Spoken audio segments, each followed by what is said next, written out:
Hey, this is Doublelift from TSM, and this is my basic champ guide to Caitlyn. Caitlyn's actually a pretty big monster in solo queue right now because she's so lane dominant. Like, they didn't really change her big strength, and that is controlling the wave by pushing them in and then poking them with your high range. And because of that, she's actually really strong in solo queue, and the only weakness she has is getting ganked. They did nerf her E a little bit and shave some of the distance that you travel with it, but that's totally okay because, I mean, you have so many more trinket wards than you did before, and you have a lot more traps as well. So you should be able to bully lane, and out of that, just try to snowball and play safe. Like, the worst thing you can do on Caitlyn is die after getting a lead. So just play safe and play smart, and just sieging towers is the easiest way to win solo queue. Like I said, Caitlyn's biggest strength is her laning, so you want to just constantly be pushing them in. That's the #1 key. People will tend to have a harder time last hitting under pressure when the tower is hitting them. Also, when they're under tower, you have full vision of the support and AD. It's a lot harder to get hooked or jump from the brush. Once they're trying to CS under tower, you should also be able to poke them with your high auto attack range. And it's just really straightforward. Once you get the push, you look for harass. Also, once you get the push, you can go look for like deep wards, or just, you know, go run with your support to go siege mid. There's like a lot of options that you have. And if you're getting ganked a lot, try to put traps in the brushes instead of in the middle of the lane. And then once the jungler walks in the brush to try to gank you, then you'll have vision of him. In teamfights, Caitlyn actually sucks at cleaning up, so you want to just completely focus on attacking the front line. You do have high range, so you can't hit the back line, but she is super vulnerable, so you basically just want to attack front line until you see an opening to use your ulti to like finish off a kill. Also, the big thing that you should look for as well is ulting before the team fight to potentially chunk out a squishy like the enemy mid laner or AD carry. If you can't do that, that's fine. Like, her ulti is just a cleanup tool, and it's just really easy to play team fights now with Caitlyn. I mean, with Runons, you'll be headshotting every second auto, and then between autos, you can now put down like a million traps. Her team fighting got buffed pretty tremendously since the patch, so it should be just super easy to just spam traps and spam auto attacks until the enemy team is dead. Caitlyn can synergize with pretty much every support, which sounds really stupid, but like, if you play with melees, you can potentially all in, and if you play with range champions, then you can poke harder. So it really just depends on, like, I guess what your team comp needs, but that's kind of useless for solo queue because people don't really typically think about team comp. Just know that, like, no matter what support you have, even if it's kind of like a troll pick, like support brand, you can make it work. I mean, Caitlyn has a lot of potential to win all-ins because she got a huge buff in that regard. And she also is just normally a poking champion, so it doesn't really matter what your support is because you control the lane yourself. One of the things you can do on Caitlyn now is, instead of using an EQ combo, you can just simply walk up to them, use your net, and then auto-attack them for a lot of damage.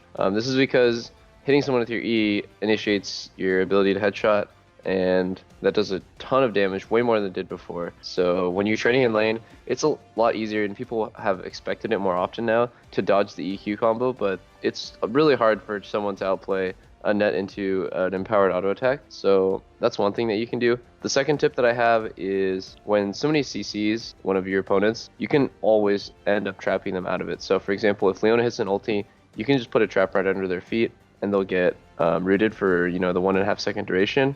And that's just such a powerful tool, especially since now Caitlyn has so much more traps than she does before. Anytime someone CC'd, look for the trap under their feet. It just chains the CC out of it, it gives you free damage with headshot, and it's just super annoying to deal with. So for runes, I use basically the same page on every AD. Attack speed quints for last hitting and higher damage per second. AD reds for essentially the same thing, and then armor yellows. And blues are completely up to you. If they have no magic damage, you can go CDR per level. If they do have magic damage, it's best to go flat MR. And for masteries, I typically go attack speed because the other option is horrible for ADs. Feast over double-edged sword because double-edged sword can potentially lose you the game as well as it can win you the game, and I prefer a higher consistency. Also vampirism instead of natural talent. Natural talent actually really sucks mathematically. Like, at level 18, it doesn't give you nearly as much AD as it did before. I go bounty hunter for essentially solo queue. You'll be able to get more kills than in a competitive game where you're probably limited to like only a couple options. Battering blows because you don't do magic damage, you do physical damage. And then lastly, Warlord's Bloodlust because you'll be rushing IE. Usually ADs tend to go cutting, so they'll do 18-12-0, but I go 18-0-12 because I believe in extra combat stats. So I'll do recovery for laning, and then tough skin also for laning, and then veteran scars because you typically don't have any extra shields or healing when you're running a team comp with Caitlyn, but this is completely up to you actually. And then insight for summoner spell CD. The big thing that changed since the 5.22 patch is your skilling order. You always maxed Q first, but then previously you would have maxed net. Now you max traps because you can put down 5 traps at rank 5, and maxing net has been nerfed pretty significantly. So you max Q, it's your basic nuke, and then you max W, and lastly you max E, and you just put points in your ulti whenever you can. So also since the 5.22 patch, there's not a cookie cutter item build past like 2 or 3 items. And because of that, I'm just going to talk about like the basic first 2 items and then the rest of the items that you can go depending on the situation. Pretty much always be going for IE into Runons. So once you get those, your headshot will be proccing every 2 or 3 autos. And that's the reason why Runons is better than the other attack speed crit items. After that, you can go, the Last Whisper equivalent, which is now called Lord Dominic's Regards, or you can go BT if you need survivability, or you can go Mercurial if they have a lot of magic damage. It's really just up to you. You can even go a second crit item if you have like a Janna on your team that increases your AD and then you just want to crit more. Since the new patch, there's just so many options. You want to stray away though from like the weird items. A lot of AD carries, they go Death's Dance, and that item kind of sucks. But yeah, essentially between Lord Dominic's Regards, Bloodthirster, Mercurial Scimitar, you should be choosing between one of these 3. Thanks for watching my guide on Caitlyn, and check out more content like this at lawclass.com.